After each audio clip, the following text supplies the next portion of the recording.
You are listening to the War on the Rocks podcast on strategy, defense, and foreign affairs. My name is Ryan Evans. I'm the founder of War on the Rocks. In this episode, I sat down with Paul Jonson during his recent visit to Washington. Mr. Jonson is Sweden's Minister of Defense, and he had a lot of interesting things to say about how Sweden is stepping up for a new and more dangerous era, as well as his country's support for Ukraine and its relationship with the United States. Welcome to Washington. How long are you in town? I'm leaving in a few hours. I'm going to the Ronald Reagan Forum in Los Angeles, but I've been here for 48 hours now. Great. And what are sort of your main priorities on this visit? Well, we had the honor, of course, of meeting the Secretary of War, Pete Hegseth. I also have met General Kellogg's, and we had a big space seminar here at the Swedish Embassy, where Sweden and the United States are cooperating when it comes to space, especially when it comes to security and defense dimension of space. So it's been a pretty hectic 48 hours, but I enjoy being back in Washington, D.C. again. It was 2 years ago since I was here last. We were chatting a little bit before recording. It sounds like the two biggest issues that you're focused on are, one, Sweden's ability to defend itself, and two, supporting Ukraine. I know Sweden's one of the bigger supporters of Ukraine. I believe you folks just recently announced a $7 billion support package. Talk to me about how Sweden looks at supporting Ukraine, how it's able to do so differently perhaps from other European supporters of Ukraine. Sure, a few words on that. So the size of our Ukraine budget for next year is the size of the defense budget Sweden had in 2017. And we always say supporting Ukraine is both the right thing to do and the smart thing to do, because we also see it as an investment into our own security. And of course, everybody wants peace, and no one wants peace more than the Ukrainian people. I've been in Ukraine many times during this horrible war, but we just have to make sure that it's a fair peace and it's a sustainable peace, and we can have to assure that the Ukrainians can negotiate from a position of strength. So that's Sweden's role, and that's what we do. When we support Ukraine, it's very rewarding for us as well, because what we tend to do is that everything we do for Ukraine, we do in weeks and we do in months, and everything we do at home, we tend to do in years and decades. We learned a lot by cutting a lot of red tape, learning from the Ukrainians on how you do training. Of course, we sent a lot of platforms. So far, we provided military assistance to the Ukrainians for about $9 billion US. I think we're number 5, number 6 in the world on that as well. But then we sent a lot of platforms. Of course, we get a lot of information back, how they're operating, and I want to know how the CV-90s, which is our IFV, is performing on the battlefield, or the Archer system, Combat Boat 90, RBS 70, or Carl Gustaf and 84, and so forth. And we're learning from that, and we are adopting our platforms for it. So for us, it worked very well, and by supporting Ukraine, of course, we do it in order to uphold the European security order and not make sure that Russia is not rewarded by aggression. But we also get a lot of things back. In addition, also, it's Sweden and Germany who's leading the electronic warfare coalition in the Ukraine Defense Contact Group. And, of course, electronic warfare and EW is an absolutely crucial aspect of this war, given the fact, of course, that the role that long-range strike missiles and drones play into the war. Yeah, and my understanding is Ukraine also offers companies from all over the West the service. It's also, obviously, it makes sense why you want Ukraine to do it for itself, but they have their own training ranges in less vulnerable parts of the country where they run it through the EW gauntlet and other things, which I imagine is very useful for Swedish industry. Absolutely. And so, like everybody else in Europe, we were being exposed to the challenge of magazine debt because we were sending a lot of military hardware to the Ukrainians. And then we totally revamped our support strategy to the Ukrainians. And we did an audit that would say, what can the Swedish defense industrial base provide to the Ukrainian side that is relevant within 0 to 24 months? Then the former Ukrainian defense minister came to Sweden. We did an audit of that, and we said that there's billions of US dollars in Swedish defense equipment that we could buy for the Ukrainian commercial off the shelf. And by doing that also, we enhanced the production capacity in our defense industrial base and the resilience and so forth. So it's been important also for our defense industry. But I had to play hardball with the industry, because right now we have a great defense industry in Europe, but it's a little bit too slow and it's a little bit too expensive. And by pressuring the industry to make sure that they can deliver within 0 to 24 months, that has been very important. important because otherwise the Ukrainians won't make good need of it. If I just could add one thing, because we learned a lot by doing quick acquisition and quick procurement by that. And I know you in the US also have a new acquisition strategy and so forth. And we revamped our way of acquisition due to our experience of providing the Ukrainians with a lot of newly produced defense equipment. I recently learned that Poland's entire acquisition workforce is only about 600 people. You compare that to ours, just the Navy's is 60,000. The Army's is 40,000. I don't know if you know this off the top of your head, but how big is Sweden's? Well, it's big. It's about 2,600 people working at our procurement agency, FMV. And I'll tell you in a minute why it is big, because we also have the Swedish Defense Research Agency, FY, which would be like the equivalent of somewhere between DIU and DARPA as well. And that's big as well. That's 1,600 people. And it's those are like R&D jobs, basically. Exactly. Yeah. And that would be 40% of those actually have PhD. So we have a strong ecosystem in the R&D community. And basically that is a good thing. And we couldn't be able to design and produce fighter aircraft, submarines, surface vessels, IFVs, and artillery systems if we wouldn't be for that kind of deep technical knowledge. And of course, these agencies are very much involved also into supporting Ukraine, because now it's war and then you need deep technical proficiency. So I'm glad we're having it. I do think small is better. 2,000's not so bad if a lot of them are R&D especially. Yeah. And Sweden, you're right, does have a much more advanced technically defense industry than most European countries. So I can see where that requires that part of the ecosystem. But I think one way we could start learning from our European friends is by maybe getting a little smaller and moving faster. If I just could say one thing, that the whole calculus on defense has really changed in Europe. If you asked me 5 years ago or 6 years ago, then we had very little money, but we had lots of time. And or you thought you did. Yeah. Well, I tell you, so in 7 years, Sweden has tripled its defense budget.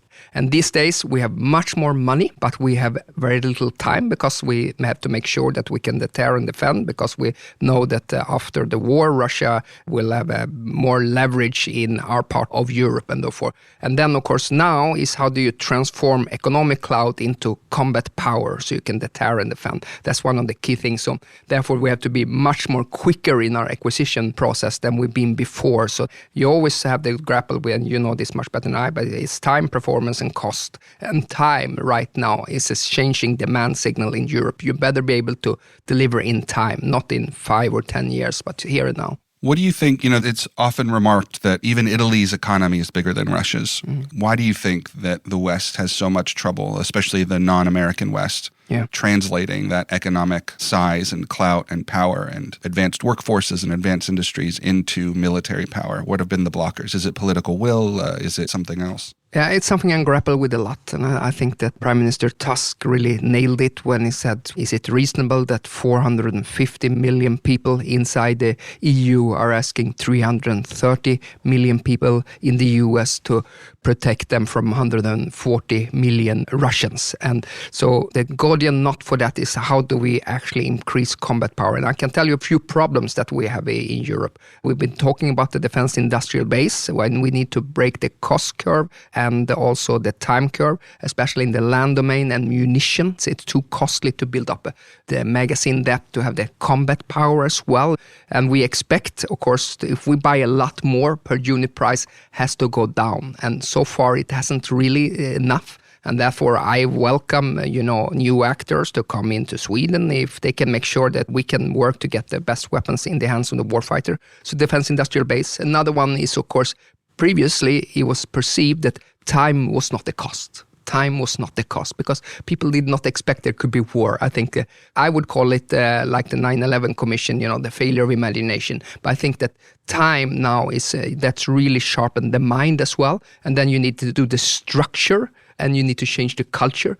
I think so. Those are the things. And then, of course, we have things of coordinating. But I tell you, without being overly patriotic like that, but the Nordic and Nordic-Baltic region is transforming enormously after the end of the war. Here you will find the 8 countries who are the most committed supporting Ukraine. Here you find the 8 countries who are doing the most Article 3 work and who have national planning and who are also increasing the defense expenditures the most. And we now, of course, are coordinating a lot of our command and control functions, our capability targets, and making sure that our defense plans are strong and executable. Tell me about this defense industrial strategy that you folks have put out. Sure. So we launched it in June this year, and it's focused on 3 legs. One is increased production and how we can actually make sure that the output of the industry is much higher. If you would ask any European 5 years ago, they would say, oh, we have problems with the defense industrial base in Europe. It's based on fragmentization. It's based on duplication and overproduction. And I don't worry about the overproduction at all these days. What I do worry about is the lead time and the amount of hardware. And we're learning hard lessons from the war in Ukraine, because we worry, for example, that their air defense is going to be depleted and so forth.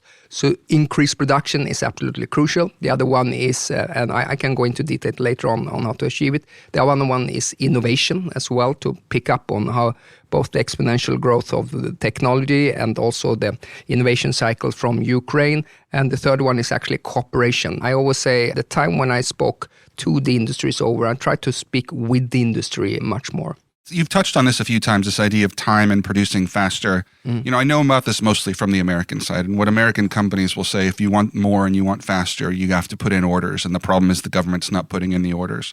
It sounds like that's maybe not the problem in Sweden, is you're making orders, but you're just not getting things as quickly as you need them. Well, if you have... Although I would say also, before I let you, it's also, I think, a bit of an obfuscation when American companies say this, so I'm not endorsing they're very behind on lots of things, but go on. Well, if you have 3 times the amount of money in defense in 7 years, or we have double defense expenditures in 4 years, I think that's a strong demand signal and a change of demand signal that I would encourage the industry to take seriously. The other one is, of course, that Russia isn't going anywhere, and I fortunately don't see us having a good relationship with Russia anytime soon. So we are going to be laser focused on deterring and defense and achieving this kind of 5%. So I think that is absolutely crucial.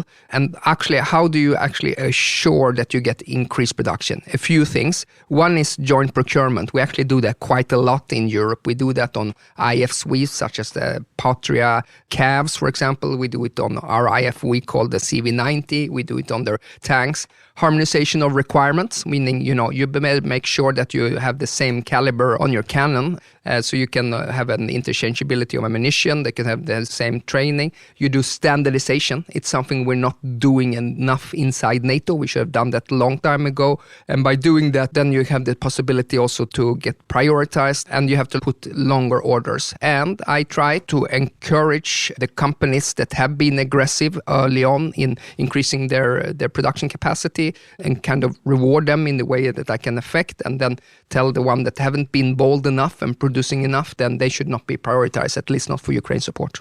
I think the standardization is such an important issue, and we've received a bit of an unhappy reminder about this the last years. I mean, a lot of people listening might assume that 155 artillery shells would be able to be fired from any artillery system that fires 155. And that was the vision, that was the idea. But of course, Ukraine is experiencing how that's just not true. Sure. So, there's at least 17 different 155s. So we haven't been working on the certification. I think it is possible to have the interchangeability, but sometimes the business model from the industry is that they don't really have an interest that you have an alternative of using different 155. And of course, there is something called stagnant inside NATO under the ASG for defense investment, but we have, if I remember right, I think we have 1,514 different standards as well.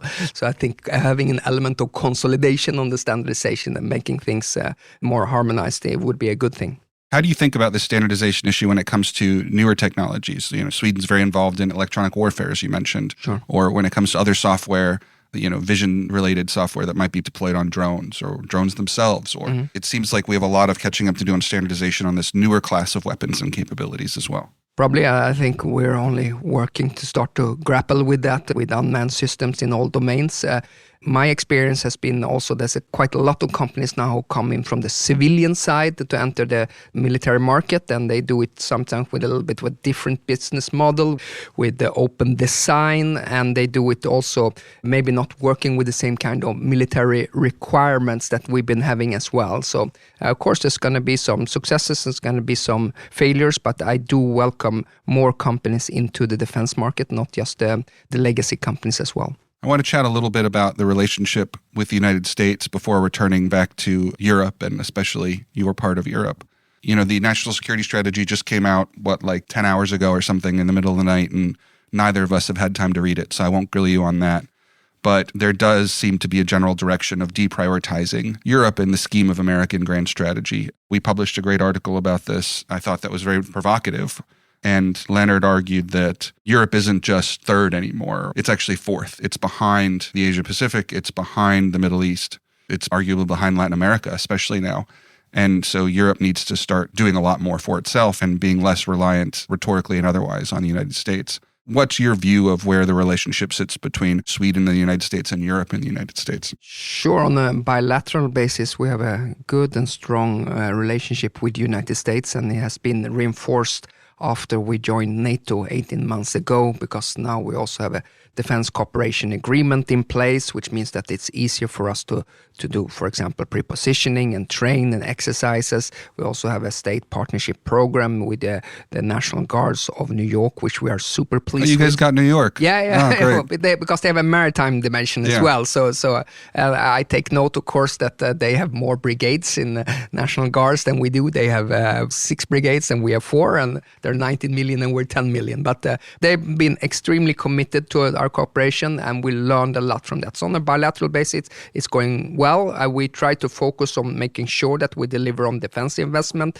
that we can make sure that we also deliver on regional security. So we sent the mechanized battalion to Latvia. We're in charge of NATO's activities for deterrence and defense in Finland, being framework nation. So I think we're delivering on things that the US think is important. So bilaterally, it's working well. Then just on the bigger schemes of things as well, on where Europe stands, I'm a very traditional old dog Atlanticist. I think that the world just is so much better off when North America and Europe cooperates, and when we grapple with things such as China or Russia and so forth. I understand the mood is shifting as well. And it's for the US and the US people to decide what kind of national security strategy they want. That's only a decision that only the Americans can do. I can just say by having a strong leadership, you do get a lot of soft power, but it's also transformed into hard power. I mean, the willingness, I think, to buy from the defense industrial base in the US is higher because you are a security provider. You've been that for 80 years. I think that's important for you, but it's for you to decide. I mean, you have access to 30 military bases inside Europe, which is also important. Also, if you want to do things in the Middle East, and of course, the EU-US is the biggest trade relationship in the world. So that's, I think, would have some merits for the transatlantic cooperation as well. And we get it as well with this new administration is pushing back on some things we should have done long time ago in Europe, and that's investing, not being as addicted to you in the military terms, but actually being, when I met Secretary Hegseth, he said, we want allies, we don't want vassals. And that, I think, is right. And if I would say one thing, of course, it comes across as the administration is more transactional and it's slightly more unpredictable. And it's good to be unpredictable against your opponents, but it's not so good to be unpredictable against your allies. But the basic line is, we get it. We need to take a larger responsibility for the conventional security of Europe. And I think we're doing important progress. There was a Politico Europe article that claimed that in a meeting of foreign ministers in which Secretary Rubio couldn't attend in Europe and his undersecretary stepped in, I forget his name, and reportedly at least chastised his colleagues because he didn't feel like they were giving American companies a fair shot, defense companies a fair shot anymore.